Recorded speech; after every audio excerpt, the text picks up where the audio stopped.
بسم اللہ الرحمن الرحیم۔ پھٹی قمیص والا حاکم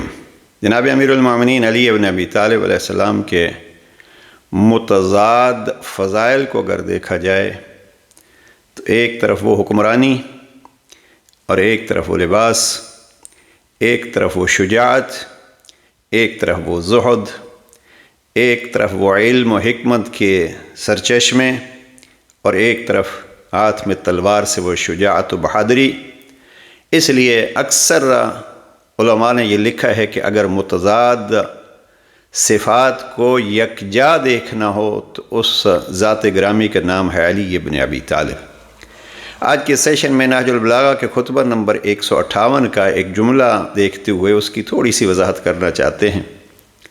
بڑا دلچسپ خطبہ ہے خطبہ 158، عظمت پروردگار کے عجب جملے جناب امیر علیہ السلام کے،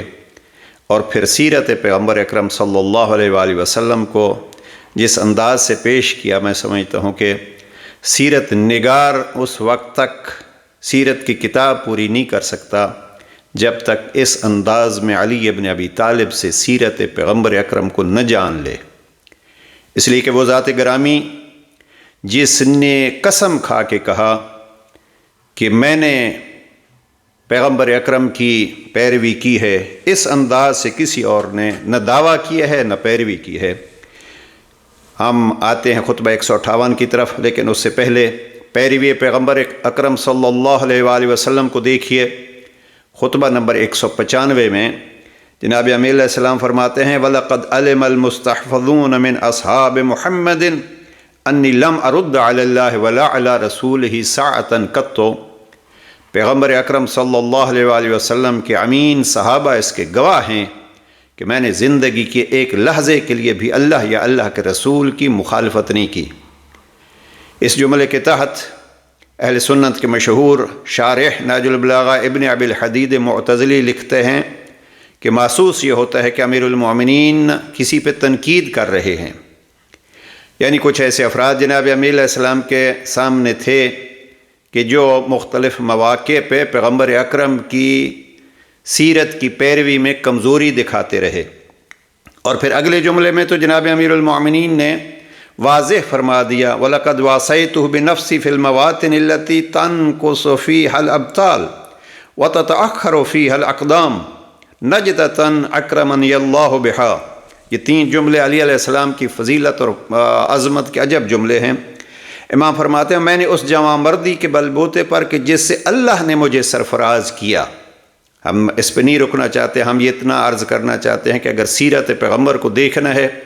اور کسی مطیع پیغمبر کو دیکھنا ہے تو وہ ذات علی ابن ابی طالب کو دیکھیے۔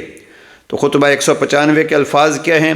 کہ اور میں نے اس جوان مردی کے بل بوتے پر کہ جس سے اللہ نے مجھے سرفراز کیا ہے اور نوازا ہے، پیغمبر اکرم صلی اللہ علیہ وآلہ وسلم کی دل و جان سے مدد ان موقعوں پر کی۔ یہاں سے ذرا اور فرمائیے، میں نے دل و جان سے ان مواقع پر پیغمبر کی مدد کی جن موقعوں سے بہادر جی چرا کر بھاگ کھڑے ہوتے تھے اور قدم آگے بڑھنے کے بجائے پیچھے ہٹ جاتے تھے۔ اب پھر یہاں جناب امیر علیہ السلام نے اس میدان میں پیغمبر اکرم کی اطاعت اور پیروی کو سامنے پیش کیا ہے۔ اب یہ جنگوں کے سلسلے کا آپ دیکھیے، جہاں کوئی نہیں اٹھا وہاں پیغمبر اکرم کی صدا پہ لبیک کہنے والے وہ دعوت ذوالعشیرہ سے لے کے جنگ حنین تک کے ان واقعات کو آپ دیکھ سکتے ہیں کہ پیغمبر اکرم کے آواز پہ لبیک کہنے والا اور وہ ذات گرامی جس نے اپنی جان کی پرواہ نہیں کی بلکہ پیغمبر اکرم کی اتباع و پیروی کی ہے، وہ ذات علی ابن ابی طالب ہیں۔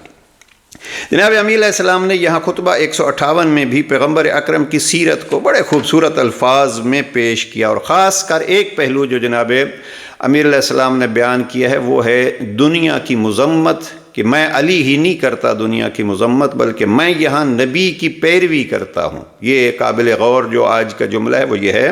کہ جناب امیر علیہ السلام دنیا کی بہت مذمت کرتے ہیں، یا دنیا غری غیری جا میرے غیر کو دھوکہ دے، طلقت کے ثلاثہ میں نے تجھے 3 طلاقیں دے دی ہیں۔ اب ایسے جملات جناب امیر علیہ السلام نے نہج البلاغہ میں دنیا کے بارے میں ارشاد فرمائے، لیکن اس خطبہ 158 میں جناب امیر علیہ السلام فرماتے ہیں دنیا کی یہ ذلت اور دنیا کی یہ ذلیل لک علی ضم الدنیا دلیل علی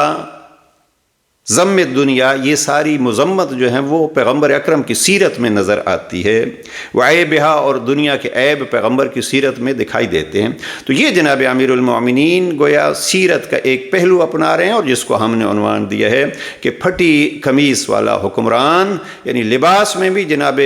پیغمبر اکرم کی اتباع کی، پیروی کی۔ اور یہاں پھر فرمایا فَتَعَسَّ بِنَبِيِّكَ الْأَطْيَبِ الْأَطْهَرَ فَإِنَّهُ فِيهِ أُسْوَةً لِمَنْ تَأَطَّىٰ، تم اپنے پاک و پاکیزہ نبی کی پیروی کرو، چونکہ ان کی ذات اتباع کرنے والے کے لیے نمونہ اور صبر کرنے والے کے لیے ڈھارس ہے۔ اب ہم اس کو بار بار جناب امیر علیہ السلام نے اس کی طرف توجہ دی کہ پیغمبر اکرم کی پیروی کرو۔ اب ہم اس خطبے کو چونکہ نہیں عرض کر رہے، کبھی فرصت ہوئی تو عرض کریں گے۔ ہم جو جملہ لے کے آپ کی خدمت میں حاضر ہوئے ہیں وہ جناب پیغمبر اکرم کی تأسی میں، پیغمبر اکرم کی پیروی میں یہ جملہ ہے جناب امیر علیہ السلام کا۔ البتہ ایک جملہ پیغمبر اکرم کی عظمت کا جب کہا ہے علی علیہ السلام نے، فرماتے ہیں فَمَا أَعْظَمَ مِنَّةَ اللَّهِ عِنْدَنَا حِينَ أَنْعَمَ عَلَيْنَا بِهِ سَلَفًا نَتَّبِعُهُ وَقَائِدًا نَتَعُ عَقِبَهُ۔ اللہ سبحانہ وتعالیٰ کا ہم پر کتنا بڑا احسان ہے کہ اس نے ہمیں ایسے پیشرو، پیشوا جیسی نعمت عظمیٰ بخشی ہے۔ مفتی جعفر حسین مرحوم نے بھی خوب ترجمہ کیا ہے، نعمت عظمیٰ بخشی ہے۔ اعظم منت اللہ، اعظم لفظ استعمال کیا جناب امیر علیہ السلام نے، جس کا ترجمہ مفتی صاحب نے کیا ہے نعمت عظمیٰ بخشی، کہ جن کی ہم پیروی کرتے ہیں اور قدم بقدم چلتے ہیں۔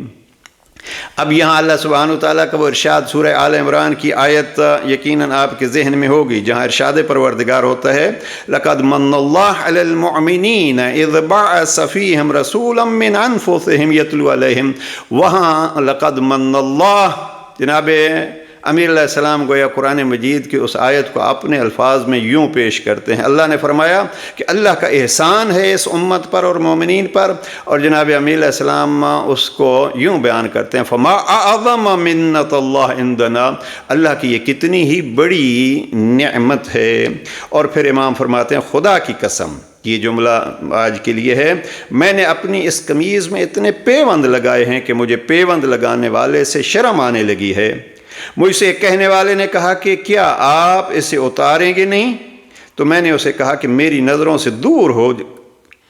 کہ صبح کے وقت ہی لوگوں کو رات کے چلنے کی قدر ہوتی ہے اور وہ اس کی مدح کرتے ہیں، یعنی جب انسان ایک منزل سے کامیاب ہوتا ہے تب لوگوں کو پتہ چلتا ہے کہ یہ کیسا شخص تھا۔ اس لیے شاید اشارہ ہے علی کا کہ جب آخری وقت میں ضرب کھا کے فرمایا فُزْتُ بِرَبِّ الْکعبہ، تو یہ علی کامیاب ہو گئے اس دنیا سے۔ تو جناب امیر علیہ السلام فرماتے ہیں انسان جب کامیابی کی منزلوں کو طے کرتا ہے تو تب ہی انسانوں کو پتہ چلتا ہے کہ یہ کیا تھا۔ تو یہاں خاص کر جناب امیر علیہ السلام فرماتے ہیں کہ میں نے اپنی قمیض کو اتنے پیوند لگائے،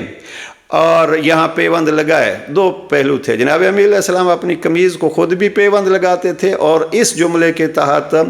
پیوند کوئی اور بھی لگاتا تھا۔ اب میں تو یہی سمجھتا ہوں کہ شاید جناب زہرہ مرضیہ وہ سیدۃ النساء العالمین وہ زوجہ کی صورت میں پیوند لگا کے جناب امیر علیہ السلام کو قمیض دیتی ہوں گی۔ تو یہاں مجھے پیوند لگانے والے سے شرم آنے لگی ہے، مجھے کہنے والے نے، اور پھر تیسرا جملہ ہے کہ یہ فقط اس گھر کی بات نہیں تھی، جناب امیر فرماتے ہیں مجھ سے کہنے والے نے کہا کہ کیا آپ اسے اتاریں گے نہیں؟ تو جناب امیر علیہ السلام کو دوسرے بھی اس نگاہ سے دیکھتے تھے کہ یہ پیوند کے اندر پیوند لگا ہوا حکمران ہے۔ اور اس لباس کو جناب امیر علیہ السلام نے ایک دو جگہ پہ اور بھی ارشاد فرمایا۔ اگر خطبہ نمبر 207 دیکھیے، جہاں بڑا مشہور خطبہ ہے اور ہماری اس پہ ویڈیو موجود ہے، جناب امیر علیہ السلام اپنے ایک پیارے جناب علا ابن زیاد کے گھر جاتے ہیں، وہ کھلا گھر ہے اس کا، اور جناب امیر علیہ السلام فرماتے ہیں اس دنیا کے کھلے گھر کو کیا کرو گے، آخرت کے کھلے گھر کے لیے تیاری کریں۔ وہ خطبہ نمبر 207، اس میں علا ابن زیاد نے کہا کہ یا علی یا امیر المومنین، میرا ایک بھائی ہے جو دنیا کو چھوڑ چھاڑ کے وہ ایک طرف جا بیٹھا ہے۔ جناب امیر علیہ السلام نے اس کو بلایا اور لفظ اس کے لیے استعمال کیا یا اودی نفسے، اے اپنے نفس کے دشمن، اور لقد استحام بکل خبیث، تمہیں شیطان خبیث نے بھٹکا دیا ہے۔ اب دنیا چھوڑ کے آپ ایک طرف جا بیٹھے ہو، یہ شیطان نے آپ کو بھٹکا دیا ہے۔ تمہیں اپنی آل اولاد پر ترس نہیں آتا؟ اور کیا تم نے یہ سمجھ لیا ہے کہ اللہ نے جن پاکیزہ چیزوں کو تمہارے لیے حلال کیا گیا ہے، اگر تم انہیں کھاؤ برتو گے تو اسے ناگوار گزرے گا؟ اس نے جو تمہارے لیے حلال قرار دی ہیں، تو کیا ان کو استعمال کرو گے تو وہ آپ سے ناراض ہوگا اور اس کو ناگوارا گزرے گا؟ تم اللہ کی نظروں میں اس سے کہیں زیادہ گرے ہوئے ہو کہ وہ تمہارے لیے یہ چاہے۔ اب وہ شخص جو علا ابن زیاد کا بھائی تھا، اس نے پلٹ کے کہا، عاصم ابن زیاد اس کا نام لکھا ہے، اس نے کہا یا امیر المومنین، یہ آپ کا پہناوا بھی تو ایسا ہی سخت اور کھانا بھی ایسا روکھا سوکھا ہوتا ہے۔ یہ جس کے لیے عرض کر رہا ہوں کہ یہاں انت فی خشونت ملبس کا، ذرا اپنا لباس بھی دیکھیے، اپنا کھانا بھی دیکھیے، مجھے فرما رہے ہیں کہ دنیا کو ترک کیوں کیا ہے؟ تو اس کا جواب، اور یہ ہمارے اس موضوع کے ساتھ خاص کر جملہ، جناب امیر علیہ السلام فرماتے ہیں، تم پر حیف ہے، میں تمہارے مانند نہیں ہوں۔ خدا نے ائمہ حق پر فرض کیا ہے کہ وہ اپنے کو مفلس و نادار لوگوں کی سطح پر رکھیں، تاکہ مفلوق الحال اپنے فقر کی وجہ سے پیچ و تاب نہ کھائے۔ یہاں ائمۃ العدل، یہ امام نے خود کو امام عادل کہا ہے، اس لیے اگر فرصت ملے تو وہ کتاب پڑھیے گا جو ایک عیسائی نے لکھی ہے جناب امیر علیہ السلام کی عظمت کے لیے، اور اس کا ہے امام علی صوت العدالت الانسانیہ، انسانی عدالت کی آواز، علی ابن ابی طالب۔ تو یہ امام فرماتے ہیں ائمہ حق اپنے آپ کو اس مقام پر رکھتے ہیں کہ مفلس و نادار لوگ کبھی اپنے اس فقر پہ کوڑھتے نہیں ہیں اور یہ نہیں کہتے کہ ہمارے پاس کچھ نہیں ہے۔ اور تیسری جگہ جو جناب امیر علیہ السلام نے اپنے لباس کا خصوصیت کے ساتھ تذکرہ کی ہے، وہ ہے خط نمبر 45، جہاں جناب عثمان ابن حنیف بصرے کا گورنر ہے، جناب امیر علیہ السلام کی طرف سے ایک ایسی دعوت میں جاتے ہیں جہاں رنگ برنگے کھانے تھے، وہاں سخت مذمت کے طور پر جناب امیر علیہ السلام نے ان کو ایک خط لکھا۔ اس خط کے الفاظ جو ہیں وہ آپ کی خدمت میں عرض کر دوں، الا وان لکل معموم اماما یقتدی بہ، تمہیں معلوم ہونا چاہیے کہ ہر مقتدی کا ایک پیشوا ہوتا ہے جس کی وہ پیروی کرتا ہے اور جس کے نور علم سے کسب ضیاء کرتا ہے۔ دیکھو تمہارے امام کی حالت تو یہ ہے، یہ جملہ مورد نظر رہے۔ یہ تیسرا جملہ لباس علی کے حوالے سے خطبہ نمبر 158، خط نمبر 45 اور خطبہ نمبر 207۔ جناب امام فرماتے ہیں تمہارے امام کی حالت تو یہ ہے کہ اس نے دنیا کے ساز و سامان میں سے 2 پھٹی پرانی چادروں اور کھانے میں سے 2 روٹیوں پر قناعت کر لی ہے۔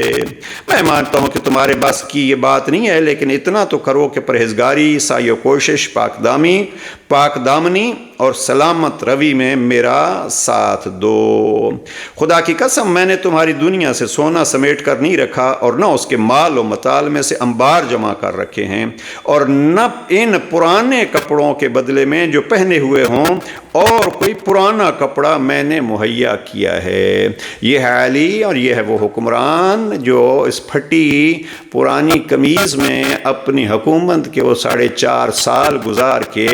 شہادت کے وقت کہتے فزت برب الکعبہ۔ پروردگار ہمیں بھی زندگی سیرت علی کے مطابق گزارنے کی ہمت دے، چونکہ سیرت علی حقیقت میں ڈھلی ہوئی ہے سیرت مصطفیٰ کے مطابق، اور ہمارے حکمرانوں کو خصوصیت کے ساتھ پروردگار علی سے حکمرانی کے ڈھنگ سیکھنے کی ہمت و توفیق نصیب فرمائے۔ والسلام علیکم ورحمۃ اللہ۔